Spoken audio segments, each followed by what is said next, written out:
প্রিয় দর্শক, আজকে আপনাদেরকে দেখাবো অদ্ভুত এক মাছ, যে মাছের গায়ে সজারুর মতো বড় বড় কাঁটা।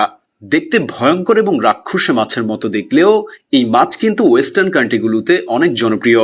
তার কারণ হচ্ছে এই মাছ খেতে নাকি অনেক সুস্বাদু এবং এই মাছ দিয়ে অনেকগুলো জনপ্রিয় খাবার রান্না করা হয়।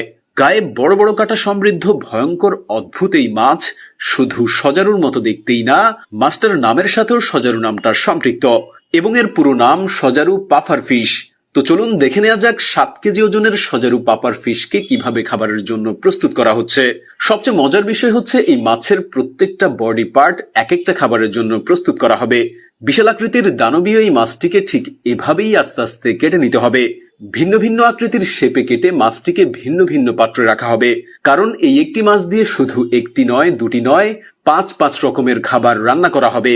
দেখুন, মাছের মেরুদণ্ড থেকে মাংসের পিসটা কেটে বরফের মধ্যে ডুবিয়ে রাখা হয়েছে এবং এই মেরুদণ্ডটাকে ছোট ছোট পিস করে আরেকটা পাত্রে রাখা হচ্ছে।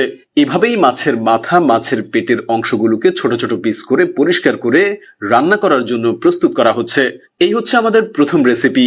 প্রথমে কাঁটাযুক্ত এই চামড়াগুলোকে কেটে ফুটন্ত গরম পানিতে সিদ্ধ করা হচ্ছে। সিদ্ধ হয়ে যাওয়ার পর কাঁটাগুলোকে ঠিক এভাবেই চামড়া থেকে আলাদা করতে হবে। কাঁটাগুলোকে আলাদা করা শেষ হলে সেটাকে আবার ধুয়ে পরিষ্কার করে আবারও সেদ্ধ করা হবে। পুনরায় সেদ্ধ করা শেষ হলে সেগুলোকে ছোট ছোট পিস করে কেটে একটা প্লেটে নেওয়া হবে এবং সেখানে গ্রিন চিলি, রেড চিলি, ধনিয়া পাতা এবং সয়া সস মিক্স করলেই হয়ে গেল আমাদের প্রথম রেসিপি। এই রেসিপিটা দেখতে অনেকটা ভর্তার মতো লাগছে। আমরা রাস্তার পাশে যে ধরনের মৌসুমী ফল দিয়ে ভর্তা বানাতে দেখি, ঠিক সেরকমটাই, তবে খেতে নিশ্চয়ই অনেকটা মজা হবে। আমাদের তারপরে রেসিপিটা তৈরি হবে মাছের মেরুদণ্ড দিয়ে।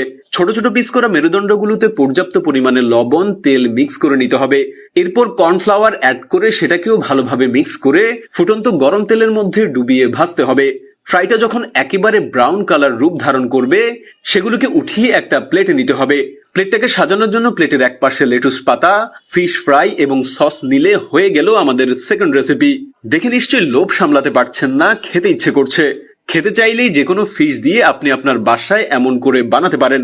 আমাদের পরের রেসিপি তৈরি হবে মাছের বুকের পাটটা দিয়ে।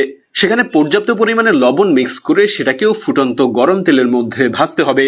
এরপর সেগুলো ভাজা হয়ে গেলে আরো একটা পাত্রে পরিমাণ মতো তেল ঢেলে সেখানে ছোট ছোট রসুনের পিস অ্যাড করে সেটাকেও ভেজে নিতে হবে।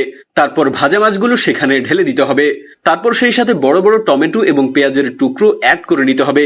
সাথে মিক্স করে নিতে হবে পর্যাপ্ত পরিমাণে সয়া সস, যা খাবারের টেস্টটাকে অনেক গুণ বাড়িয়ে দেয়। তারপর অ্যাড করে নিতে হবে টেস্টিং সল্ট।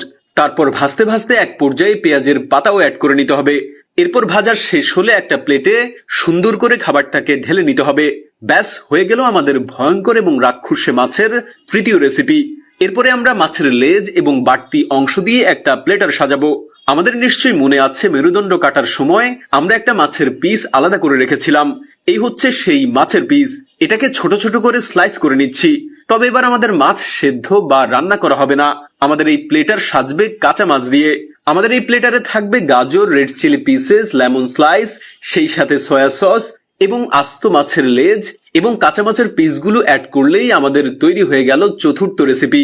এই প্লেটারটা দেখতে অনেক সুন্দর লাগছে, কিন্তু আপনি এই কাঁচা মাছের প্লেটার হয়তো খেতে চাইবো না। আমাদের পরবর্তী রেসিপিটা হবে মাছের কলিজা দিয়ে। এই মাছটা যত বড়, তার কলিজাটাও ঠিক তত বড়।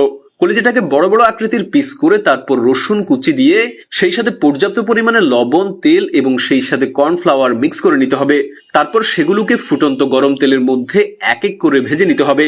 ভাজা হয়ে গেলে সেটাকেও একটা প্লেটে নিতে হবে এবং পরিবেশন করার জন্য চারপাশে টমেটো স্লাইস দিলেই তৈরি হয়ে গেল আমাদের পঞ্চম রেসিপি। আর এভাবেই শেষ হয়ে গেল আমাদের ভয়ঙ্কর এবং রাক্ষসে মাছ দিয়ে তৈরি করা কিছু অসাধারণ খাবার। আমাদের আজকের ভিডিও এ পর্যন্তই।